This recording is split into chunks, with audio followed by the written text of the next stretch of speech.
লার্সিং বাগান কর্তৃপক্ষের বিরুদ্ধে আন্দোলনে উধার বন্ধের জনগণ। সরকারি অর্থে বড়সড় ইন্ডাস্ট্রিয়াল হাব নির্মাণের জন্য রাস্তার এনওসি না দেওয়ায় লার্সিং বাগান কর্তৃপক্ষের বিরুদ্ধে আন্দোলনে নামলেন বৃহত্তর উধার বন্ধের জনগণ।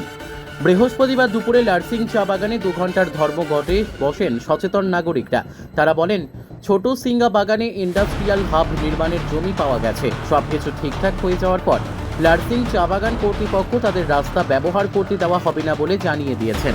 এতে সমস্যার সৃষ্টি হয়েছে, কারণ হাব নির্মাণের জন্য যন্ত্রপাতি সহ গাড়িগুলো লার্সিং বাগানের রাস্তা দিয়েই ছোট সিঙ্গাই নিয়ে যেতে হবে।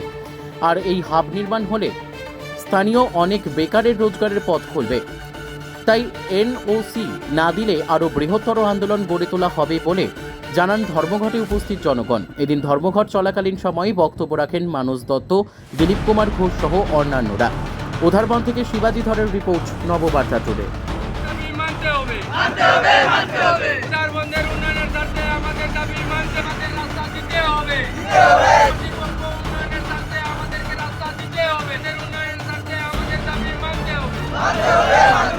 তো এখানে যে ইন্ডাস্ট্রিয়াল হাব হইতেছে, এটার এই রাস্তার জন্য আমরা এনওসি ডিমান্ড করতেছি অনেক দিন থেকে, কিন্তু বাগান কর্তৃপক্ষ চাল বাগান করে যেটাতে এখন পর্যন্ত এটা এনওসি দিতেছে না।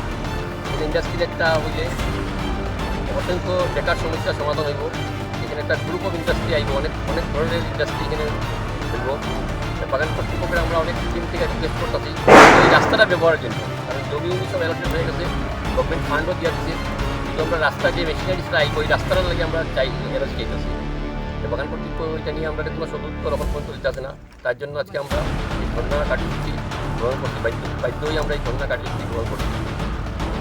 ইন্ডাস্ট্রিয়াল হাবটা কোন জায়গা হবে? ইন্ডাস্ট্রিয়াল ছোটো সিঙ্গা বাগান। ধর্ণা আপনারা কোন জায়গায় দিতেছেন? লার্সিং বাগানের অফিসের সামনে।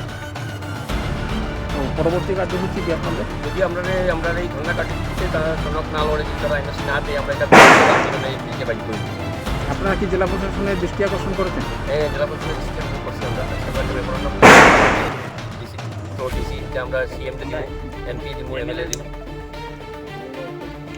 আমরা এমএলএরও খবর দিছি।